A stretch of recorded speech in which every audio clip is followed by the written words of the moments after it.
Greetings, sisters. Today, September 9th, we are talking about mind and awareness. And together in the meditation that is the companion video to this one, you will, if you wish, enter the house of your mind. So your mind and your awareness are two very different things. And the distinction is so important to the woman who is queen of her realm. And remember, your realm is everything for which you choose to be 100% responsible. The queen archetype is the aspect of woman who allows her mind to be a trusted and loyal servant and keeps her awareness as a light or a lamp focused on that which she desires. Your mind is an accumulation of ideas and beliefs and concepts from your environment. It is a creation and an accumulation from your culture and from everyone in your culture with whom you have come into contact. Your mind is like a house you have built with, and this is important, the input and help of many others. You did not build the house of your mind alone. Your parents helped you build the house of your mind, and they told you what a good house would look like. Your teachers helped you build the house of your mind, and they added their ideas of what the right house should look like. Every person who has ever influenced you, for good or for ill, has had a hand in the building of your house. Now it's built, it has its rooms, and now you store a bunch of stuff in those rooms. But until your awareness arrives, your mind is like a dark house with many, many rooms, and every room is dark. The lights are not on. There's lots of stuff in every room, but it's all dark. You cannot see it.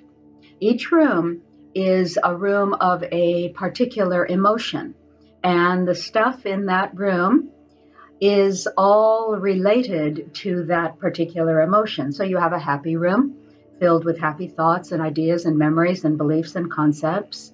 You have a sad room with sad thoughts and ideas, memories, beliefs and concepts. You have an angry room. You know the crap that's stored in that room. You have a nostalgia room, and the paintings on the wall of that room are so wistful. You have a compassion room, and all the furnishings in there are soft and beautiful. You have a regret room, and the colors of that room are dingy and sad. You have a joy room. For me, a lot of dogs are hanging out in my joy room, maybe for you too. You have a bliss room, a wealth room, where you feel abundant, where the furnishings are luxurious. You have a poverty room where the environment feels like lack. You have a revenge room. And so I trust that that's a tiny little closet for most of us that we never open the door to.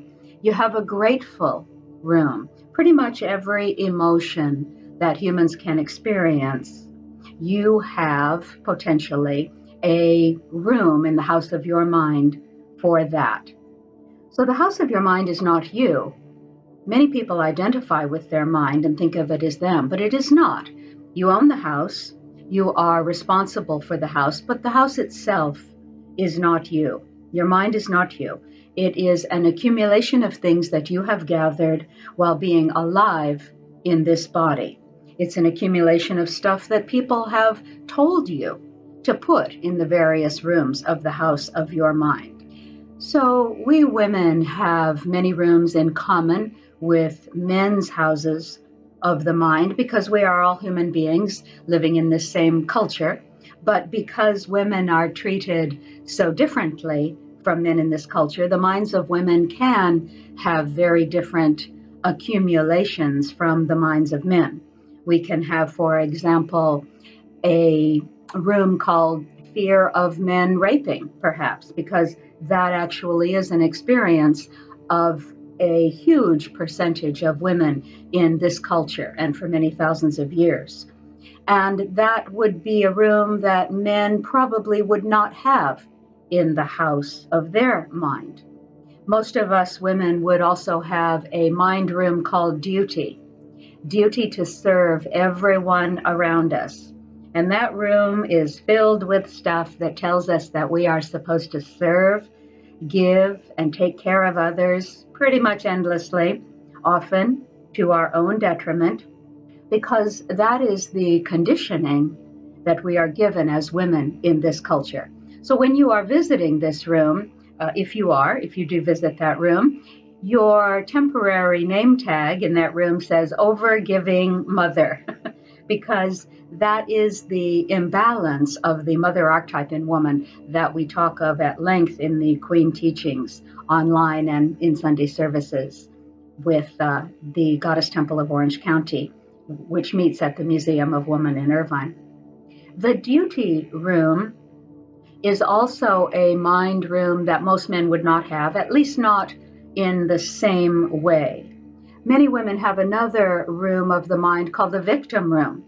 Some men have this room also, but many more women, again, because of our conditioning over thousands of years. So that's your mind, a big house that has been built over time, rooms added on over time, holding all your ideas, your concepts, your beliefs, your opinions. That's your mind. Your awareness is separate from your mind. Your awareness is like a glowing ball of light or a lamp that you carry that illuminates what it comes near, what it comes to look at, what it chooses to focus on. Your awareness is closer to the real you, but it is still not you. Your awareness is what you take into your house of your mind to light up what you want to focus on. So with your awareness illuminating what is around you, you walk through the house of your mind, holding your lamp, illuminating what you choose, and you decide what room you want to go into. Your awareness lights up that room and everything in it. And when it does, you feel those feelings. You become aware of the quality of energy in that room, that state. So let's say you choose to go into your angry room and you start remembering things, something perhaps a specific, recent or long ago that someone did that was so wrong and so harmful to you that you felt really angry. And you go into that room by your choice without really being aware of it. Something triggers you and you go into that room and you feel that anger all over again. Going to that room every day, you actually start to increase the size of that room. You add to the stuff that's inside that room. You feed and increase that particular emotion.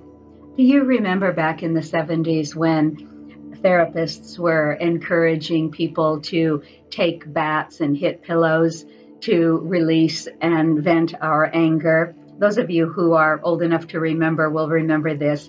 Well, therapists don't do that anymore because we found out that anger expressed over and over again actually just creates more anger. And that's not to say that we shouldn't speak what we are angry about, but deliberately choosing to visit that room over and over again tends to make you more angry over and over again, and then eventually just make you angry all the time. All the rooms in your house that you perceive as negative comprise your pain body. Think of all those negative rooms, the regret room, the angry room, the sad room, all of them. Think of them as a wing to the house of your mind, the pain body wing. I've learned this from the great teacher Eckhart Tolle.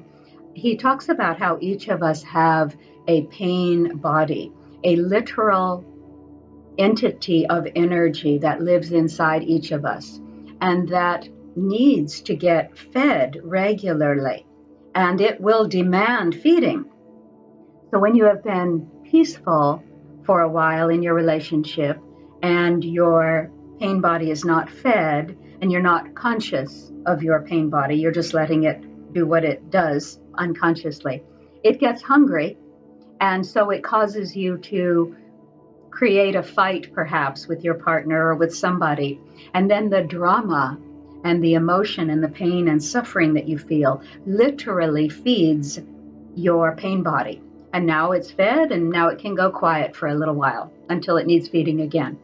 Some people have pain bodies, huge pain bodies, which need a lot of food. And so they are always angry about something. They're always fighting with someone, or they are constantly creating conditions of maybe victimhood, sabotaging their lives in different ways, all to feed their huge, hungry pain bodies. Others who have done a lot of personal work have much smaller pain bodies, and their lives are relatively balanced and peaceful and calm and joyful. So, an angry, suffering, or victim-y person chooses to take the glowing ball of light of their awareness, the lamp of their awareness, or the flashlight of your awareness, whatever you want to think of it as. They choose to take that illumination quite frequently to the pain body of the house of their mind. Wherever you frequently go in the house of your mind, it creates a track, a path that makes it easier and easier to go there. Those rooms get closer to the entrance when you're entering your mind. Their doors are already open, ready for you to walk in, or they're very easy to open because you've been in and out of that room very frequently. You know the way to that room, and you know how to easily open the door of that room. The rooms you don't go into very often are farther away, and they seem a little less familiar. And it's a big house, and you're not exactly sure where that room is. So you have to search with your awareness for that room a little bit more, a little bit longer. And when you arrive at that room, the door is closed and maybe rusty and maybe hard to open at first. So whatever emotions you frequently feel are the rooms you go to most, the rooms that you are most familiar with, the rooms that are easiest for you to get to, the doors that are already halfway open for you. So if every day you are complaining about how you are being treated, you are visiting your victim room a lot, and you are lifting your lamp and shining it all around in the victim room and seeing what's there. And if every day you are feeling that you never have enough, then you're going to your poor room and staying a long time in that dismal, ugly, bare, unsatisfying room. If, on the other hand, you are very appreciative frequently throughout the day of everything that you have, you are in your wealth room, and you are shining a light in that. You are looking at that beauty, and that room is getting bigger. And we know that the bigger the room is in the house of your mind, the more you tend to accumulate those experiences, put more furnishings in that room. That room gets bigger and bigger. The rooms we bring our awareness to definitely do tend to get bigger over time and accumulate more stuff in them. Now, in beautiful rooms, that's a good thing. In ugly or sad rooms or depressed rooms, that's not a good thing. The negative rooms of your pain body wing get bigger, and they get more cluttered with more ugly furniture, with more ideas of suffering, and people can really wallow in their pain body rooms. The beautiful rooms of your goddess consciousness are filled with fragrant flowers, with exquisite nature, with beauty, with beautiful, helpful beings, with lovely art on the walls, with comfortable, wonderful furniture that you love, with ideas, beliefs, and opinions that support you. When you die, The house of your mind crumbles to dust. Your spirit carries on, of course, but all the thoughts, ideas, memories, beliefs, concepts, which collectively could be called your personality as part of the house of your mind, that all disappears. So the house of your mind is a temporary creation, just like the house you live in now, just like my house. And it seems solid and permanent, but it serves us to remember that this won't be here in 500 years, maybe even a lot less. All physical things pass away. We know this. Your spirit, your goddess consciousness, is eternal. So the house we live in is supposed to serve us. It's supposed to support us. It's supposed to be our sanctuary. It's supposed to be our safe place. Be a place we love to come home to, be a place we can relax completely, a place where we can be nourished and rejuvenated and renewed. The house of your mind is supposed to be all these things as well. But many of us have minds that are our masters, not our helpful, supportive friends and assistants. We are taught that we are supposed to somehow control our minds, but for most people, this is pretty much impossible. We all know the tired old example of the pink elephant. Somebody tells you not to think of a pink elephant, and of course, that's all you can think of for the next few moments. Attempting to control your mind is like trying to stop a team of horses pulling you in a wagon. They're running full out and you're pulling and pulling and pulling on the reins trying to get them to stop. You can pull all you like on the reins, but they're stronger than you are. Those horses are stronger than you are.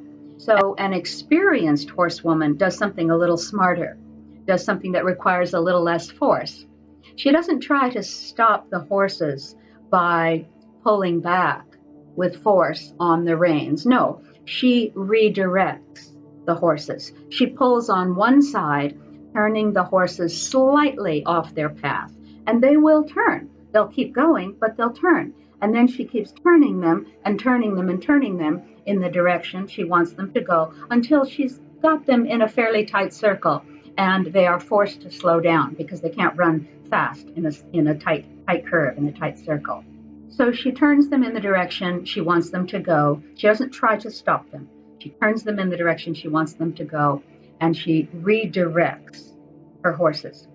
So perhaps don't try to control the mind with force, maybe redirect it. At first, you might have to redirect it a lot and frequently because we are trained in this culture, particularly we women, we are trained to allow our attention and focus to be controlled so much by others. And this is what we are actually told a mother's job is, to attend to all the needs of her family pretty much instantly. And what is this? Well, this is allowing the focus of your mind to be controlled by others constantly. And this is exactly like handing your glowing ball of awareness or your lamp of awareness that you light things up with in your life. It's exactly like handing that over to other people to drag you around wherever they wish. So the glowing ball of your awareness or the lamp of your awareness is literally the single most valuable thing that you have, because your focus is what magnetizes people, events, and conditions into your life. To have a successful life, however you determine what success is, however you define success, you must maintain some degree of power over your awareness. You must choose what you will focus your awareness on, what you will shine your lamp of illumination on. If your phone sounds and you automatically answer it every time, you are handing your precious ball of awareness to somebody else, often a stranger. You are letting your attention be completely captured by another person's awareness and their focus, and you are letting them drag your precious awareness to their thing. When you check social media frequently, what is that?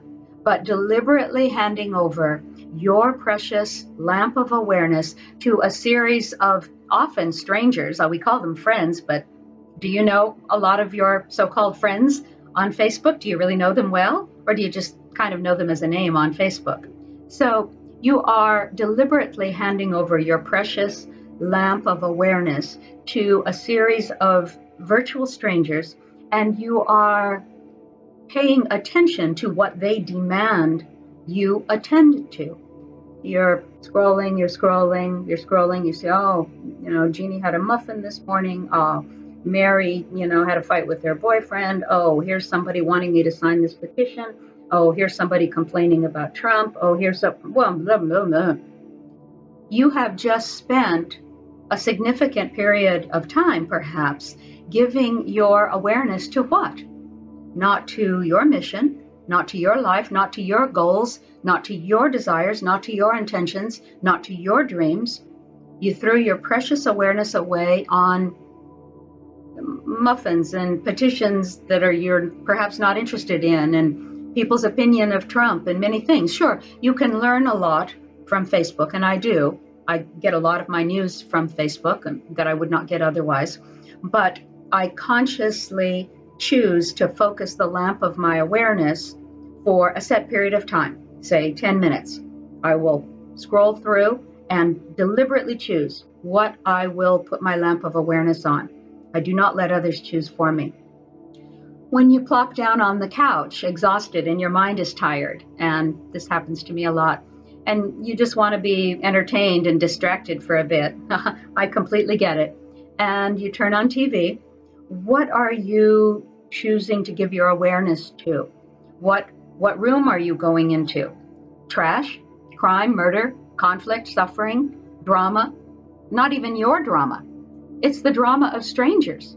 And it's not even, it's actually not even the drama of strangers. It's the drama of fictional people who don't even exist, characters created by some Hollywood writer with the consciousness of a gnat. Oh, sorry, I take that back. I did not mean to insult gnats. Pardon me. I prefer not to use terms of animals' names to insult people. That's not a good idea. So scratch that. Gnats' consciousness is absolutely perfect for them. So the point is that your awareness is precious, and all day long, what are you giving it to? Your awareness is really the most valuable thing you have. And so what are you giving it to? Allowing others to control your awareness is like standing at the door of the house of your mind with 20 people around you. And you all enter the house together in a group. And instead of you choosing to walk to your preferred rooms in your house and light up what you want to experience, the state that you choose to be in, no, you hand your lamp of awareness to the person next to you, and he starts walking with it to where he wants to go. And because it is your lamp of awareness, you have to follow him. Maybe he goes into your sad, life is so hopeless room. You didn't want to go there today, but your Facebook feed had 10 things on it that triggered that sad, hopeless feeling. And now you are walking into your sad room behind the people or person you gave your lamp of awareness to. And now you're going to have to stay there until you decide to leave. So we think our emotions just come up, that they're not in our control, like they are wild horses dragging us wherever. But no, we can redirect our minds. We own our minds. Our minds are not us. We own them. We can visit the rooms in the house of our mind that we choose to. In order for us women to create the lives that we want, we must focus on exactly that. How much of what you give your lamp of awareness to every day is about that? And so obviously we all have many things we must attend to in order to keep life going. I have all these hairy animals, and so I have to give 5 or 10 minutes of my precious awareness every day to vacuuming. I'd rather not, but I also don't want to live with dust bunnies becoming dust buffaloes and charging through my house. So, obviously, for many of us who are employees of others, we must give our awareness to what we are directed to during the time we are working. That's understandable. But how much of your time, your own time, do you command your awareness to uplift you, to support you, to serve you, to nourish you, to rejuvenate you? What rooms in the house of your mind do you choose to go into regularly? This is how a good and great queen lives her life. She is conscious of the fact that she has the choice to determine where her awareness is at any given moment.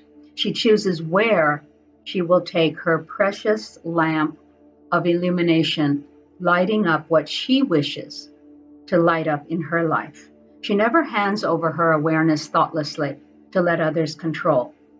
And this is what it means to stay sovereign over your own soul. This is what it means to walk in power every day through the house of your mind, letting it serve you, letting it support you in creating the life that you want.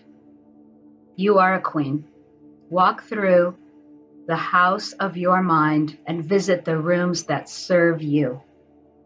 Blessed be.